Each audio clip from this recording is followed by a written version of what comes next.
Hola chicos, buen día. Vamos a revisar el tema de fórmula empírica. Pues para empezar, muchachos, este tema lo primero que debemos de entender es que es una fórmula química, ¿verdad? Entonces, una fórmula química, muchachos, es la expresión escrita, vamos a llamarlo así, de la composición de una sustancia, en este caso, pues de un compuesto. La fórmula química nos permite distinguir entre un compuesto y otro.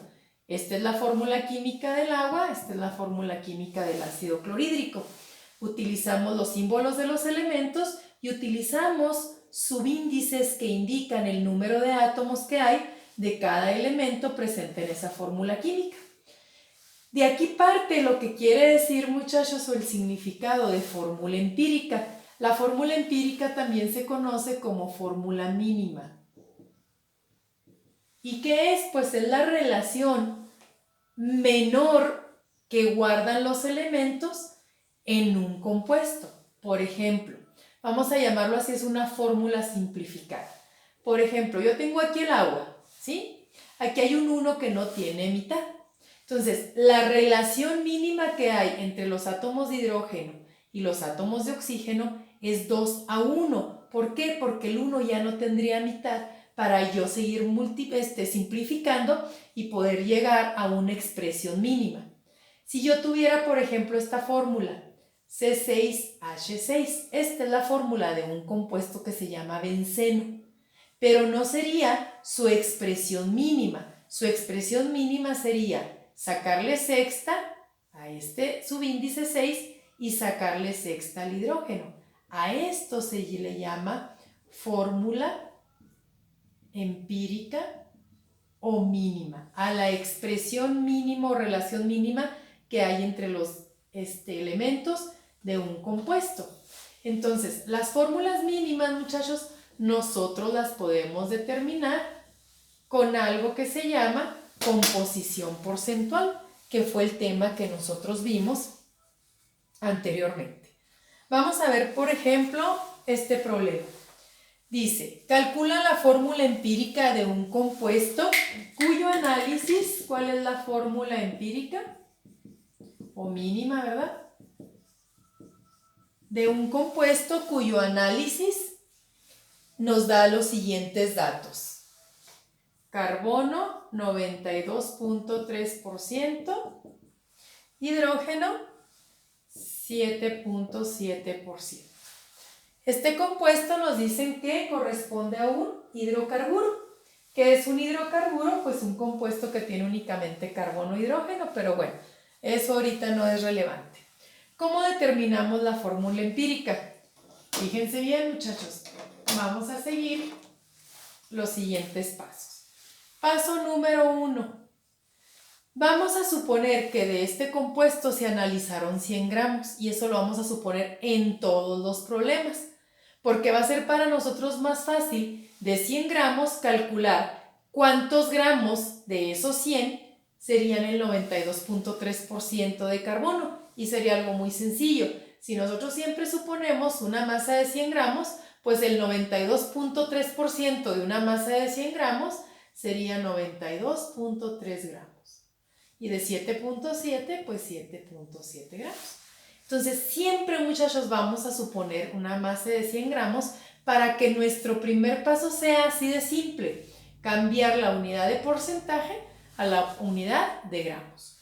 Cuando nosotros ya tenemos los gramos, el segundo paso va a ser calcular el número de mol que hay de cada elemento, ¿sí? ¿Cómo calculamos el número de mol? Bueno, el número de mol lo calculamos de la siguiente manera. N minúscula es el número de mol. Por lo tanto, vamos a dividir la masa de cada uno de los elementos entre su masa molar. Recuerden, ¿cuál es la masa molar o dónde encontramos la masa molar de los elementos? Pues en la tabla periódica. Entonces empezamos con el carbono.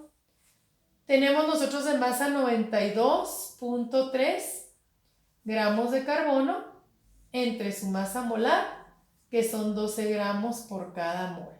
Eliminamos los gramos y el resultado nos va a quedar expresado en mol. Hidrógeno, 7.7 gramos entre su masa molar, que la busco en la tabla periódica, que es 7 gramos por mol. Eliminamos la unidad de gramos y el resultado, al igual que el carbono, nos va a quedar en mol.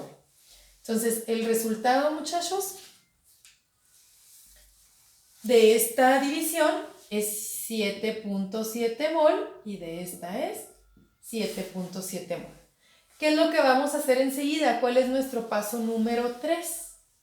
Nuestro paso número 3 es que vamos a tomar el número de mol menor que nos salga en esta división y los números de mol de todos los elementos los vamos a dividir entre nuestro número de mol menor. Aquí nos salieron iguales, ¿verdad?